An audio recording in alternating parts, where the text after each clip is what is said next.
Զորահանդեսը անցկացվեց Զվարթնոց տաճարի տարածքում ի պատիվ Հայաստանի Հանրապետության անկախության 24-ամյակի։ Միջոցառումն անցկացվեց պատմամշակութային արգելոց թանգարանների եւ պատմական միջավայրի պահպանության ծառայության աջակցությամբ։ Երջանկությունը դա անկախությունն է։ Հայաստանի Հանրապետության անկախությանն էր նվիրված նաև Զվարթնոց պատմամշակութային արգելոց թանգարանում բացված ցուցահանդեսը, որը պատմում էր 19-ից 20-րդ դարերի Ալեքսանդրապոլ Գյումրիի քաղաքային մշակույթի մասին։ Ներկայացված շենքերից մի մասն այլևս գոյություն չունի։ Կան շենքեր, որոնք իրենց նշանակությունն են փոխել, ասենք բնակելի շենքեր, որոնք հիմա ասենք այլ նպատակներով են օգտագործվում։ Օրը տոնական է, սակայն պատասխանատուները չշրջանցեցին նաև մշակութային ոլորտում առկա խնդիրները։ ՊՕԱԿ-ի տնօրենի խոսքերով հուշարձանների նկատմամբ ոտնձգությունների վերաբերյալ 18 գործ հանձնվել է իրավապահներին։ Իսկ ինչ ընթացք ունեցան Զվարթնոց տաճարի մոտ 1 տարի առաջ ռուսական Տրոյկա դիալոգ ընկերության աշխատակիցների անցկացրած բանկետի հետևանքների ուսումնասիրությունները։ Միջոցառման ժամանակ ինչպես նշում էին, որ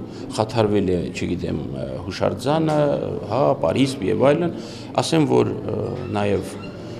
այստեղ աշխատեցին իրավապահ մարմիններ եւ բուն հուշարձանին վնաս չի տրվել։ Աղմուկը ավելի շատ էր, քան կան իրականում, եւ